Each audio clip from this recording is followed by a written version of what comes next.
All right, so good evening, everybody. Most of you were in this class to some extent, at least for part of it. Last year, the class was writing your own theology. Not that we solved by the end of the class all of the theological problems of the world, but we did get pretty far. People wrote their own theology. So I was thinking, what would be a good follow-up. And, at various times during the course of the last few years, I'd mention something about a halachic perspective on this or that issue. And people would say, Rabbi, you really ought to teach about that.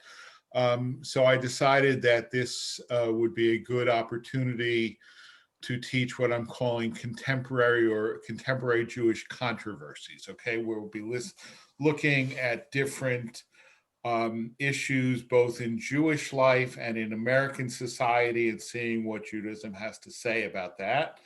And so the first issue that we're going to look at is abortion. And I chose that for a number of reasons. One is that there is a ton of material, and what I have prepared is not exhaustive. It's extensive, but it's not exhaustive.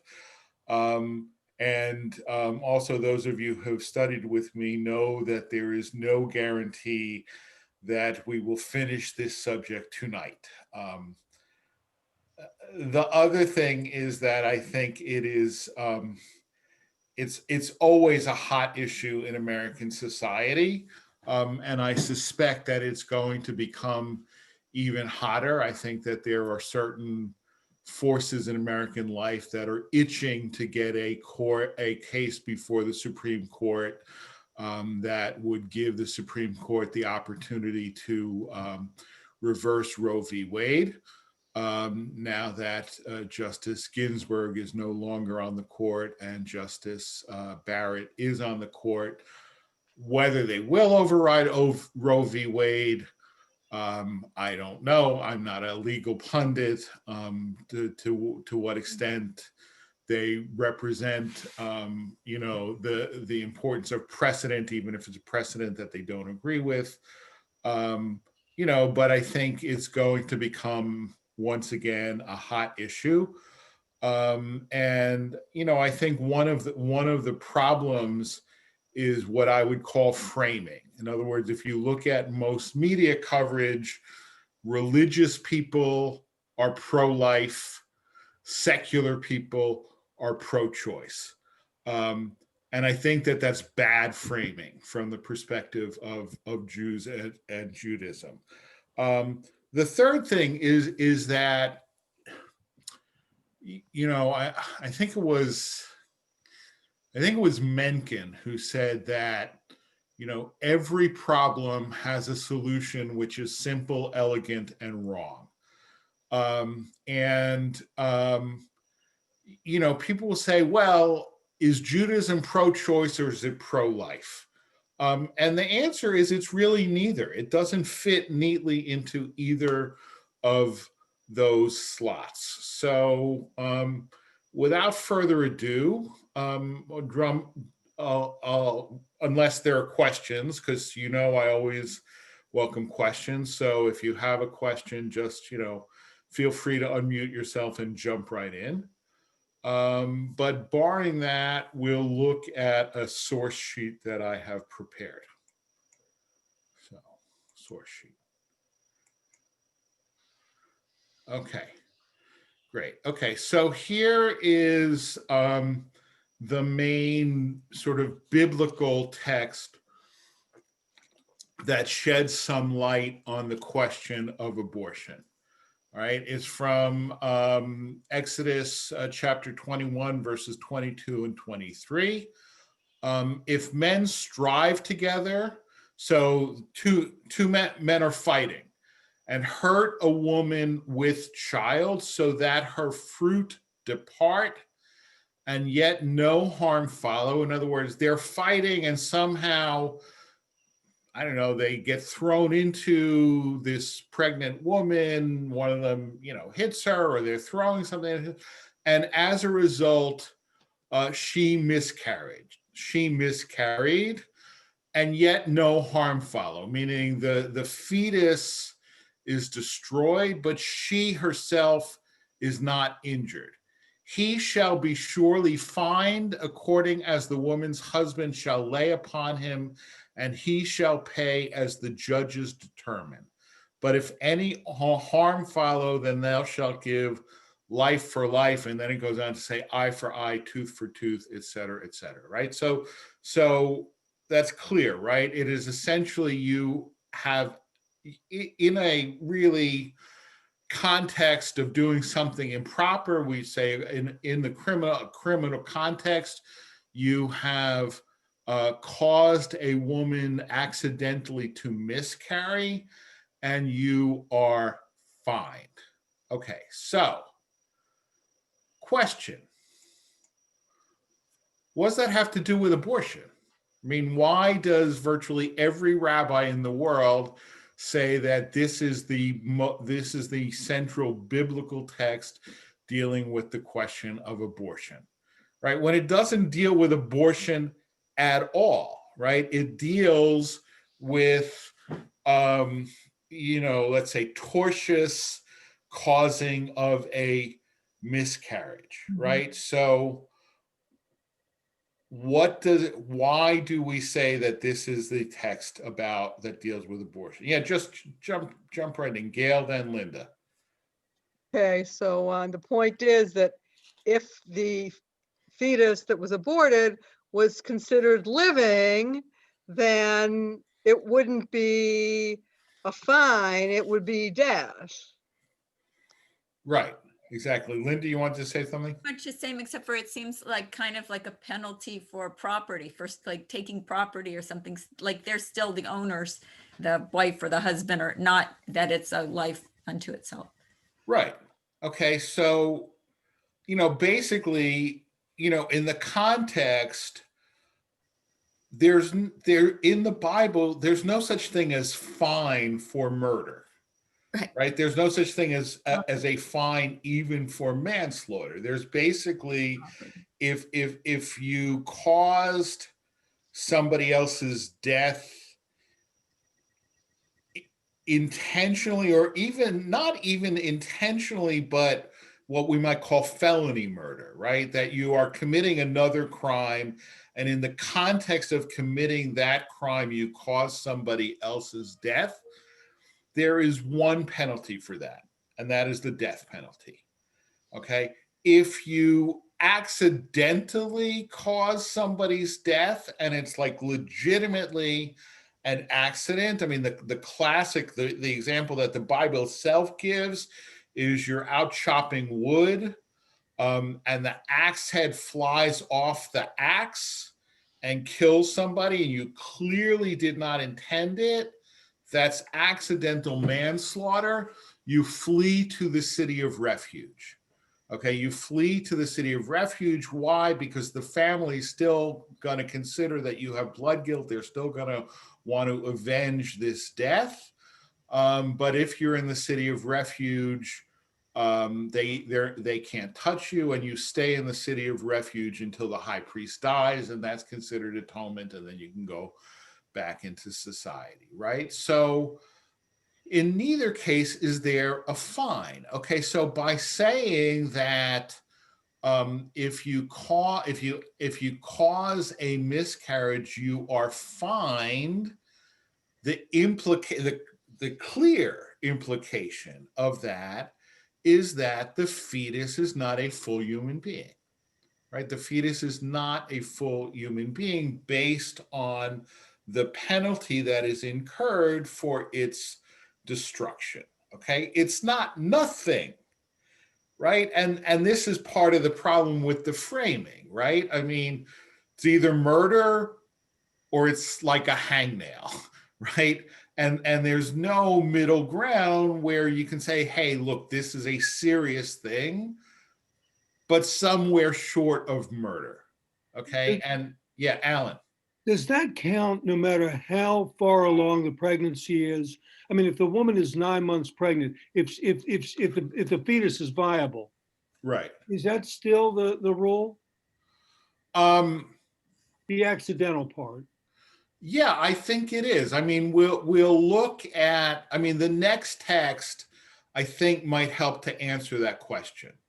All right. I mean, it's an excellent question.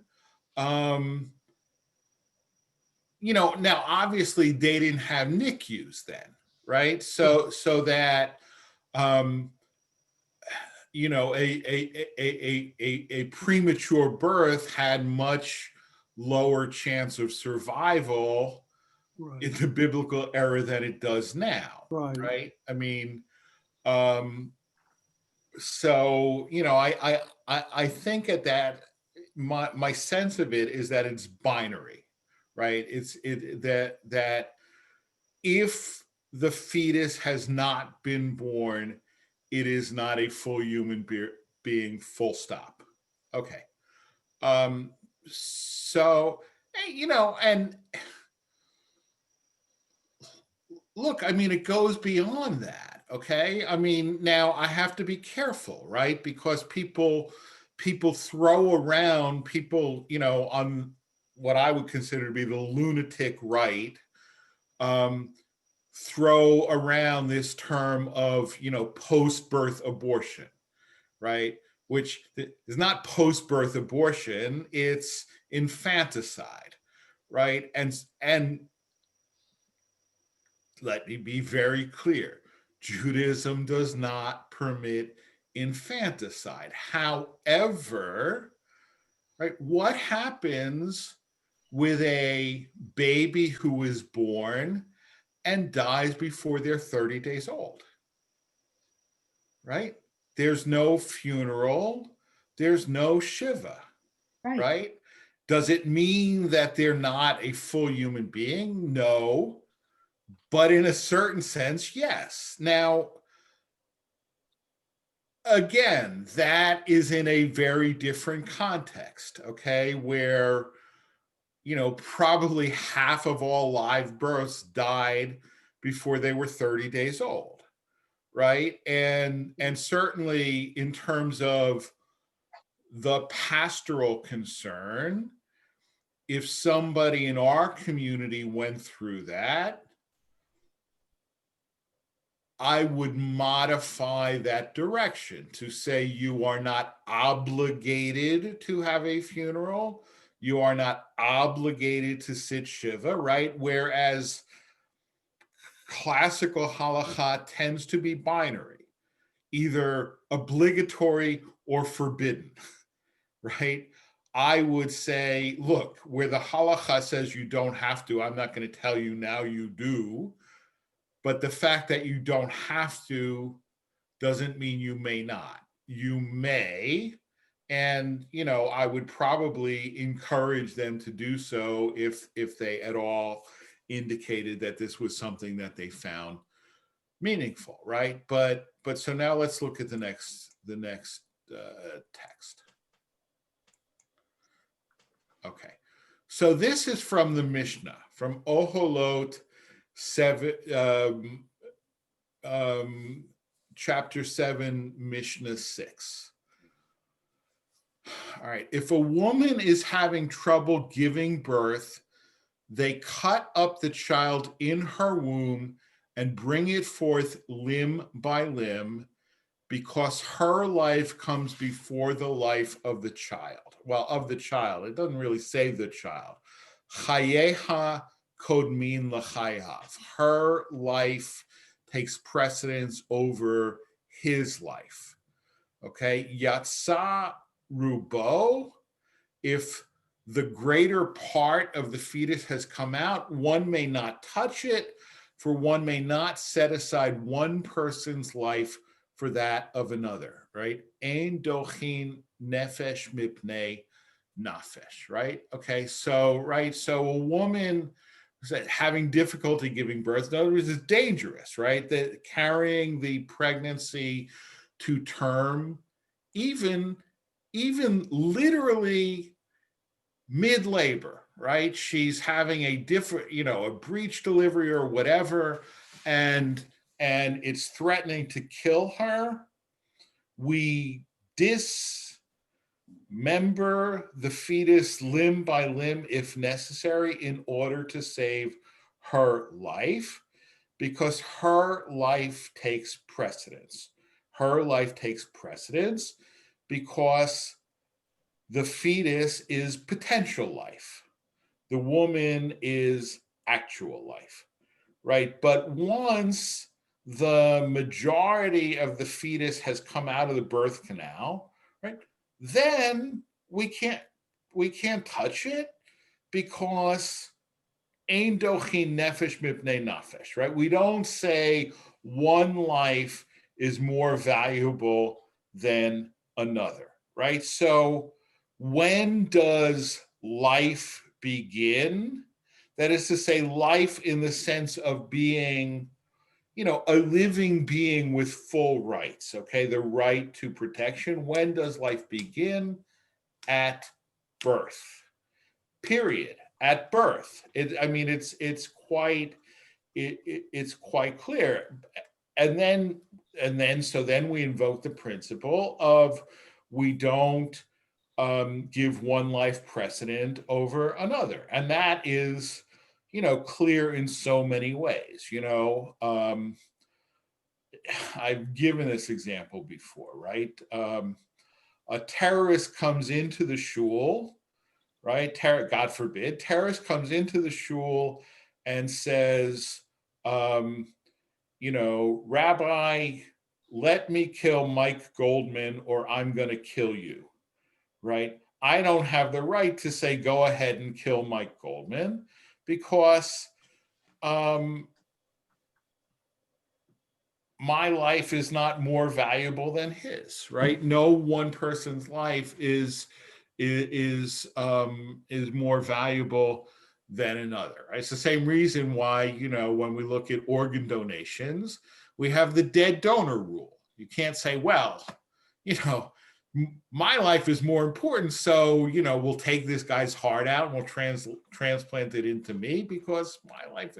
No, all lives are equal, right? All lives are equal, but when does life begin? Right? Life begins at birth, right? Not at conception. All right. Any questions or comments on that text? All right. So let's go on. All right. So the next text is from Sanhedrin. So the first text is from the Mishnah. The second text is from the Gemara, where they're looking at the same text, but they're expanding on it. Okay. So now the discussion is actually about the discussion is about the Din of Rodef, okay? The law of the Rodef. The Rodef is the pursuer, okay? So that if somebody is pursuing another person with the intent of killing them, if you can stop the pursuer by killing the pursuer, you must do that. Okay, you must stop a pursuer. That's the din of Rodef. Okay, the law Rodef means pursuer. Right now, this becomes very, very complicated because we are around the 25th anniversary of the murder of Yitzhak Rabin, okay? And in the settler community in Israel, they were throwing away this terminology that Rabin is a rodef because his policies are endangering Jewish lives. And so, you know, at least one guy took them quite seriously and said, you know, if Rabin has the Din of Rodef, then it's obvious we stop him by killing him, and that's what he did. You know, and then retroactively, people say, "Oh, we didn't mean it literally. We meant it homiletically. We just meant his policies were dangerous. We certainly didn't mean that anybody should kill him." Blah blah blah blah blah. But you know, this idea of labeling somebody a rodef is unfortunately still not uncommon in the halachic community, right? But so here, what they're doing is they're looking at the Mishnah in Ohalot and throwing some questions at it. Okay, and you notice, by the way, I mean, so this is a translation with lots of explanation, right? I mean, if you look at the actual Aramaic text, it's 2 lines, right? It's 2 lines. The translation is 6, 8, 10. Translation is 12 lines, okay? Because you can't, that's one of the reasons why you can't, you know, if you knew Hebrew, I could give you a Mishnah and you could study it on your own, right? You can't really study Talmud on your own until you've learned sort of how to do it and how it works, leaving aside the fact that it's in Aramaic and not in Hebrew. Okay, so Rav Chisda raised an objection to Rav Huna from a Baraita. If a woman was giving birth and her life was being endangered by the fetus, the life of the fetus may be sacrificed in order to save the mother. But once his head has emerged during the birthing process, he may not be harmed in order to save the mother, because one life may not be pushed aside to save another life, right? That's what we just learned, right? But here's Rav Chisda's objection. If one is permitted to save the pursued party by killing the minor who is pursuing him, why is this so? The fetus is a pursuer who is endangering his mother's life, right? In other words, I need to look at you all for a second, right? In other words, here's the question, right? If we have the din of the rodef, right? And so now you're saying, right, you can kill, literally kill, indeed dismember the fetus in utero to save the life of the mother, right? But once the fetus has, and it's a slight difference here, it says either the majority of its body or the head. Okay, so the majority of the body would be if it was a breech, obviously, but most of the babe, what's now a baby, has been born, or the head comes out, then you don't touch it, because we don't push aside one life to save another, right? But the question is, why not, right? If the fetus is threatening to kill the mother, it's still a rodef, right? It's still a rodef, right? Even if its head has come out of the birth canal, if, you know, continuing to try to try to deliver this baby is going to kill the mother, it's still a rodef, right? Even if it's been born. We don't say you kill the pursuer because they're not a human being, right? You kill the pursuer because they're trying to kill somebody. We're not saying right? We're not saying the pursuer is not a human being, right? Do you understand the objection here? The objection is clear, right? Okay, so now we'll go back. I have a problem with it. Go ahead. There was this leap of faith where you took us from a fetus in the process of being born to labeling the fetus a rodef, a pursuer whose purpose is to kill the mother. And that's a hell of a leap. In fact, it isn't that at all. It's life happening, and a decision that has to be made.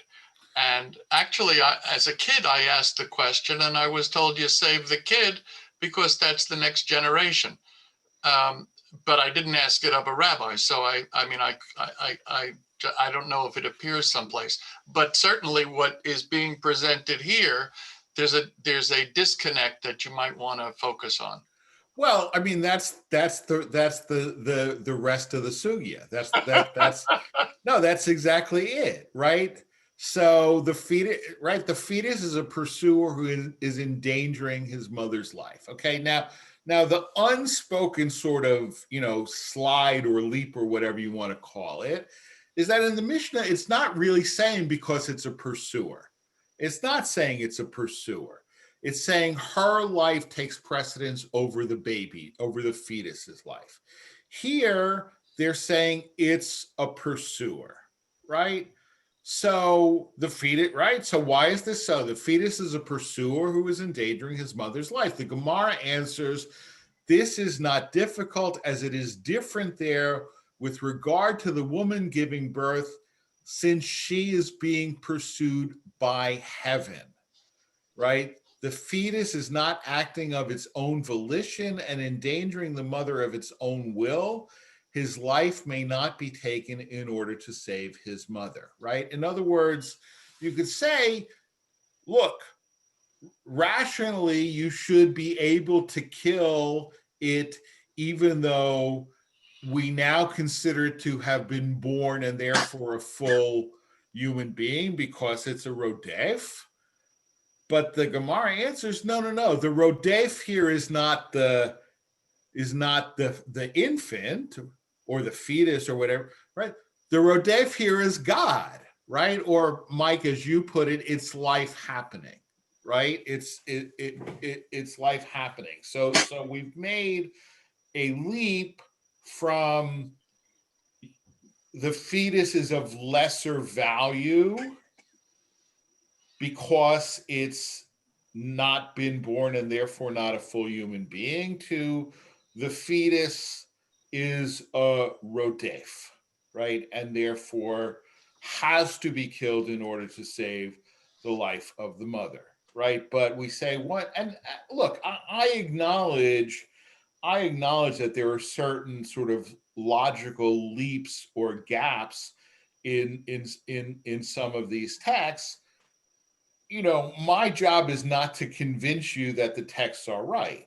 Right? My job is to help you understand what the texts actually say and what their implications are. Right? I mean, this gets us back in a certain sense to the issue of Roe v. Wade. In other words, it seems to me that a judge could say Roe v. Wade was wrongly decided, and yet, 40 years of precedent, and we don't, lightly overturn it, right? And so, here we're not talking 40 years of precedent. In the case of the Gemara, we're talking about 1,400 to 1,600 years of precedent, right? So, but the point, I think the point of the idea of the fetus as a rodef is that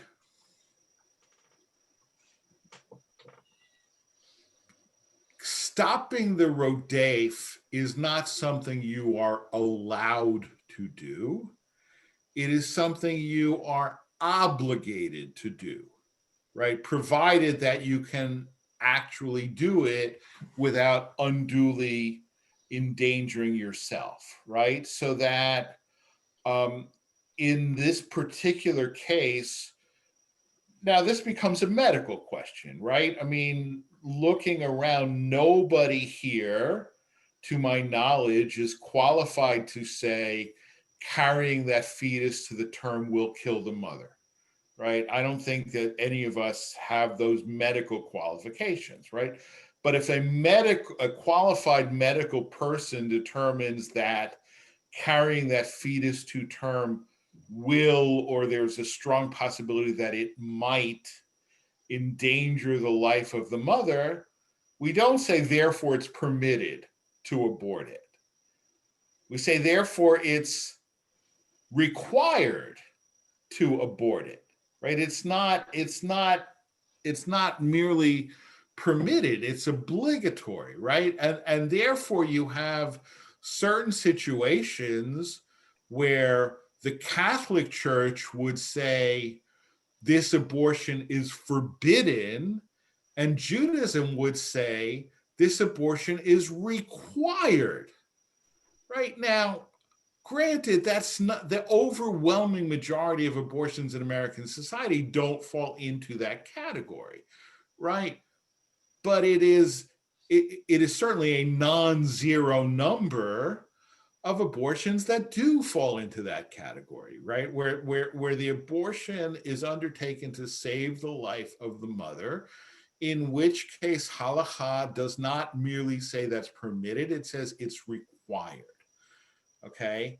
I want to stop here because I don't have a million texts, but I want to sketch out some other sort of halachic principles when dealing with abortion. Okay, so the sort of the basic rubric is ubar yerech imo. Okay, a fetus is considered a part of its mother.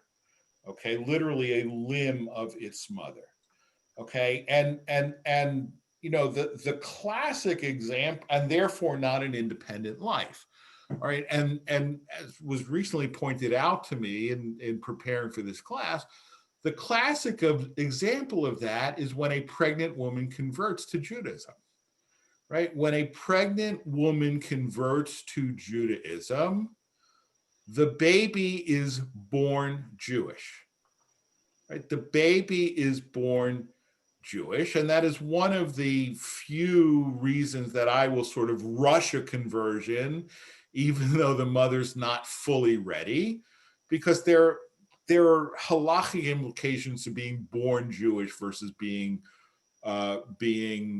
born as a Gentile and then converted, especially if it's a girl and she wants to marry a Kohen and so on and so forth. So now, if we considered the fetus to be an independent person separate from its mother, right, then converting the mother would not convert the fetus, right? But because the fetus is part of its mother, it's like saying, well, I'm going to convert, but my left arm is going to remain Gentile. No, you can't convert, but your left arm remains Gentile, right? When you convert, all of you convert. It's all or nothing. And so, if your left arm becomes Gentile, the feet becomes Jewish, the fetus becomes Jewish as well, right? The fetus is a part of its mother. All right. Any questions or comments on that so far? Yes. Yeah. Rabbi, and you may be getting to this, and I may be jumping ahead, but I always understood that there were some very religious Jewish people who were against abortion, and who are pretty vocal about it, who are comfortable with where Amy Coney Barrett may go. Is there any basis to that, or I'm just off? Well, no. Look, here is the thing. To get back to a half hour ago, right? I think that the halachic position is neither pro-choice nor pro-life. Okay. I do not believe that you can make a halachic case for a total ban on abortion. Right? I do not believe that you can make a halachic case for a total ban on abortion. Having said that, as you'll see when I go on, that doesn't mean that halakha permits every abortion for every reason either, right? And then it becomes a prudential decision about, how this should be reflected in American law, right? And that's where it becomes really super complicated. I mean, clearly there are Orthodox Jews who have thrown in their case with the right to life movement. I personally believe for reasons having to do with a view of society and not strictly a halachic perspective on abortion, right? In other words, the Catholic right and the evangelical right are not only anti-abortion in all cases, they support public funding of private religious schools. They oppose same-sex marriage. They oppose recognition of trans people as legitimately the gender with which they identify, et cetera, et cetera, et cetera.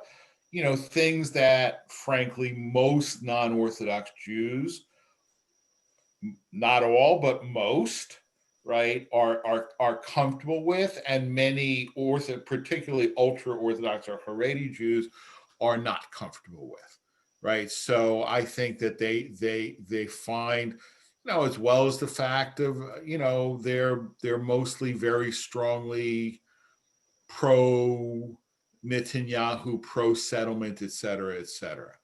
I think anybody who says that halacha forbids abortion in all cases, I think is simply misstating halacha. Okay, so to go back to the idea that a fetus is a part of its mother, right? I mean, halacha, and again, I'm just talking about what halacha says, not what American civil or criminal law should say, right? I mean, halacha does not say that your body belongs to you and therefore you can do with it whatever you want, right? I mean, everybody knows that halacha forbids Jews from getting a tattoo, right? Now, what a lot of people think that if you have a tattoo, you can't be buried in a Jewish cemetery, that's wrong. That's wrong. It's what a lot of parents tell their kids to dissuade them from getting a tattoo, but halachically, there's no basis for that, right? Halacha clearly forbids you from getting a tattoo. Right? It does not follow that we, as citizens of the United States, should go to Annapolis and go to Capitol Hill to lobby for banning tattoos, right? I mean, I feel no urgency to ban tattoos. But if somebody comes to me as their rabbi and says, Rabbi, I'm thinking about getting a tattoo, I'm going to try to dissuade them as much as possible from doing that, because halakha clearly forbids it, right? So your body is not your own to do with. Cosmetic surgery is a halachic problem. Okay, cosmetic surgery is a halachic problem because it is forbidden to cause a wound without good medical basis, right? So, and any surgical procedure has an element of risk, right? So halakha forbids cosmetic surgery. It allows reconstructive or therapeutic surgery, right? So and then it becomes a real question, right? I mean, so my sort of quick and dirty answer is, if your insurance company will pay for it, the halakha allows it, right? If your insurance company won't pay for it, the halacha probably does not allow it, right? But in other words, you know, a young man or a young woman doesn't like the way their nose looks and they want to have it, you know, halacha says you shouldn't do that. However, you know, if either the reality or your own perception is such that it's really causing you severe psychological difficulty, then I think there's room to allow it. Or then I think that there is room to allow it, because then it becomes therapeutic and not just merely cosmetic, right? But let me just finish the sentence. And the bottom line is that from the perspective of halacha, you do not own your body. God owns your body, right? And therefore, even if we say that the fetus is part of its mother, you know, I mean, somebody comes to me and says to me, Rabbi, I have concluded that my life would be oh so much better if I didn't have a left arm, right? I'm going to go to the doctor and ask them to amputate my left arm. Right? Well, no, halachically, you don't have the right to do that. Now, when I discussed this with Mark Conrad, he said, and a physician probably shouldn't do it either, because it's a symptom of mental illness, and the mental illness should be treated rather than amputate a perfectly healthy left arm, right? But if that left arm is gangrenous, or there's a cancer that can only be treated by amputating the left arm, right? Then again, is it allowed to amputate the left arm? Absolutely. I would say it's not allowed is the wrong word. It's mandatory, right? I mean, you do not have the right to say, I will keep my left arm at the cost of my life, right? You don't have the right to do that. So the fact that a fetus is part of its mother is not dispositive in terms of saying, therefore, a woman can have an abortion for any reason whenever she wants, according to halacha. Again, this is not to take a position on what the law should be, but this is what the halacha says. Now, Mike, you looked like you had something you wanted to say. Well, I don't know. I had a question also. All right, Mike, and then Stan. When I was a kid, it was very popular. I grew up in a town that was 80% Jewish, including the doctors. And it was not uncommon that the kids would get what was called a nose job. Right. But it being a Jewish doctor, it was never that the kid wanted and got a nose job. It was that he had a deviated septum, which made it difficult to breathe, and therefore for medical reasons. Now, part of that was probably to convince an insurance company to pay, and part of it may well have been reflecting the tradition that you're talking about, because they all came from it.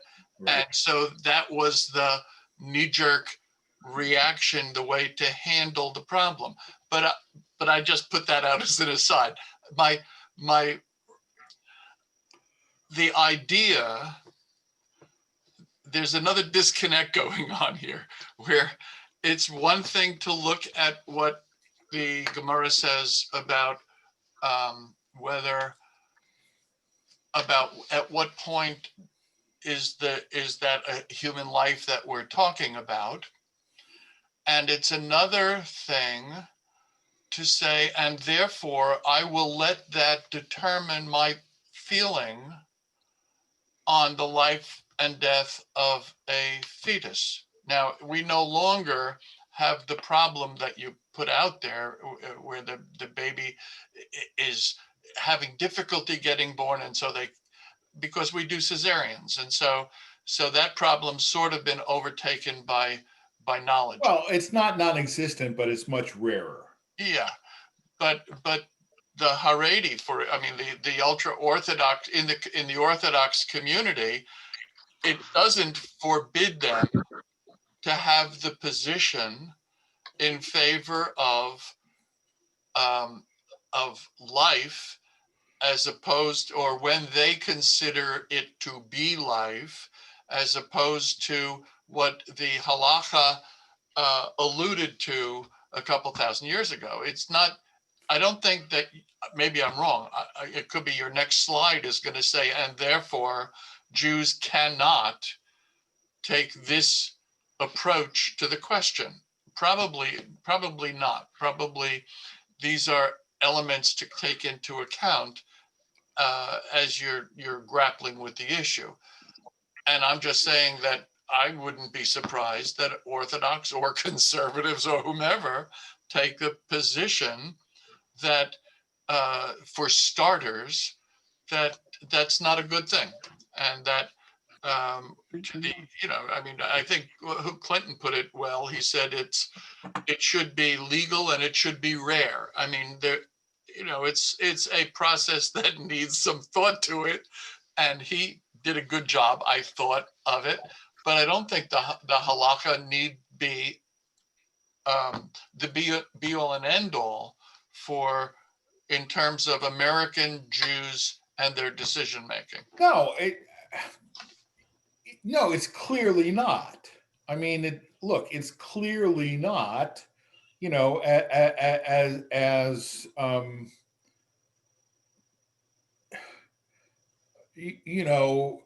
look, the halacha is not the be all and end all for decision making for most individual American Jews, right? As witness, the heaping platters of shrimp and lobster sauce and shrimp and in lobster sauce and spare ribs, et cetera, that so many American Jews consume religiously every Erev Christmas, right? But I am all that I am saying is that you cannot say that the halakha bans all abortions, right? And if you're wanting to pass a law that says all abortions are forbidden, you cannot base that in Judaism. And therefore, to the extent that other groups in American society want to do that on the basis of their religion, they are agitating to pass a law that actually forbids Jews, or potentially forbids Jews, to do things that Judaism requires, right? That's all I'm saying, all right? The question of the Hyde Amendment, and the question of, of restrictions, and the question of, whether insurance companies should be required to pay for non-therapeutic, that's all. I think it is absolutely legitimate for Jews to have a variety of opinions on that issue. Absolutely legitimate, right? And I could have my own perspective, but it's my perspective. It's not the perspective of Judaism or of conservative Judaism or the United Synagogue or the Rabbinical Assembly or Kehillat Shalom. It's my perspective as an American citizen, right? And I haven't begun to go anywhere near that question, that methodology, because I'm actually saving it. I'm actually saving it for when we discuss assisted suicide, because I think that is actually much more complicated. Stan. Thank you. I've forgotten my question. All right. If it Go on. I have one. I've been struggling with this since you began the conversation, and I have a totally different question, dilemma, whatever. I'm not saying I'm not being presumptuous in saying anything against what the Gemara or any noted scholar thinks or says, but I grew up in a very, very large family. And I don't know whether this is just familia Bobamises or traditions or customs or whatever, but the thought about when life began, and part of the family was very religious, but the thought of when does life begin, always growing up, I would hear from my mother and my aunts, my cousins, that they would never even announce to anyone that they were pregnant until they felt the baby move or kick. And at that moment, that's when they decided that this is when life occurs. And so I have a lot of, Mike uses the word disconnect. I just have a lot of muddle confusion about that whole issue, which then impacts the way I'm listening to the way you're describing. Right. Okay. So there's a basis for what you were taught, which is nevertheless wrong. The basis is that elsewhere in the Gemara, it says that up to 40 days of pregnancy, which is, roughly when you can start feeling, the baby is considered mere water. Okay. And then after 40 days, it has existence. And there used to be, the Catholic position that life begins at conception is relatively new. I mean, there used to be a Catholic position that it began ensoulment, is what they're talking about, which is a metaphysical issue. It's not a medical issue. Began at 40 days also. Okay, but having said that,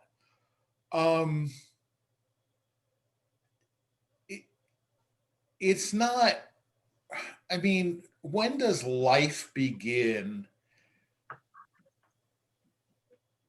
Is the wrong question, okay? Because a fetus is clearly alive. It's not alive. The question really is, when does personhood begin? Right, humanness. Right. When does personhood begin? I agree. And if you were taught in your family that personhood begins when you can feel the fetus moving, then you were taught incorrectly. Okay, personhood begins at birth, and I'll give you another example. Okay, a fetus does not inherit. Okay, in other words, right? If a woman is pregnant and her husband dies, the fetus is not an heir. The fetus does not inherit, right? Whereas Alan, does a fetus inherit in American law? I don't know about American law. Under Maryland law, they certainly do not. They do not. Okay. Yeah. Right. Which would indicate that they're not a person, right? They're not a person because they don't inherit. And so that's another example of the idea that a fetus is not a legal person, because a fetus does not inherit. Okay, so the question then becomes, and that's why I say that Judaism, the classic halachic position, is neither pro-choice nor pro-life, right? Because if we were to live in a society that was governed by halakha, right, which is a big if, it's certainly nobody aspires that the United States should be governed by halakha, and most Israelis do not aspire that Israel should be governed by halakha, right? But if we were living in a society that was governed by halakha, we clearly would not ban all abortions, right? At the same time, we would not say that a woman can have an abortion at any time for any reason, right? There would be restrictions on abortion. It would be permitted, but not in all cases, right? There would be restrictions on abortion. And here it becomes a little bit more complicated because there's a spectrum of views, right, about how to adjudicate the claim of the fetus versus the claim of the mother, right? I mean, we've seen from the Mishnah and the Gemara that if the fetus threatens the life of the mother, there's no question, right? No question. The fetus threatens the life of the mother, we abort the fetus, period, right? What about if it threatens the health of the mother, but not the life of the mother, right? What about if it threatens the mental health of the mother? What about if it threatens the economic viability of the family unit, okay? And here's what I'm gonna do, and you're gonna hate me, right? Rather than covering this, quickly and inadequately, because I do have sources on it, it's 8:58.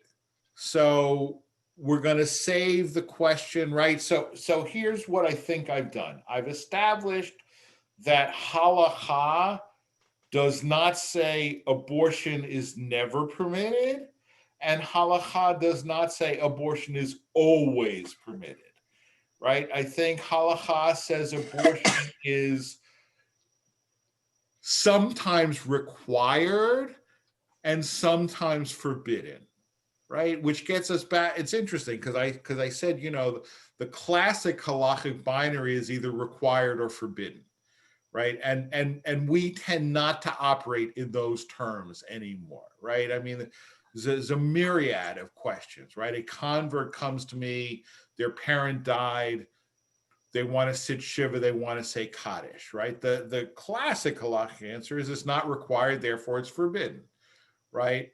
The contemporary halachic answer is I'm not going to tell you you have to do it because I can't create a new obligation out of whole cloth, right? But if you want to do it, you may, right? And if you feel a spiritual or psychological need to do so, then you certainly should, right? So I'm gonna stop, but certainly there are questions or discussions. That's fine. So Sue, yeah.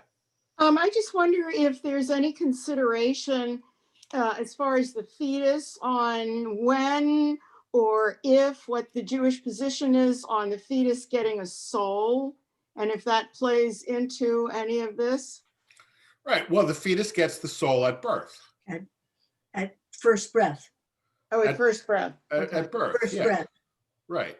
Okay. So yeah, absolutely. All right. Anyone else? Great. Okay. So obviously, 2 weeks from today is Thanksgiving. So we won't meet 2 weeks from today. So we'll meet again on the second Thursday of December, which off the top of my head, I don't know what that is. It's the 8th. The 8th. Okay, great. All right. Thank you very much. Koach. Yashikoa. Lila Tov. Yasher Koach. Thank you, buddy. Thank you. See ya. Thank you. Thank you. Good Thank you. night. Thank Good night. you. Good night. Rabbi, thank you. Night. Thanks. Give my father's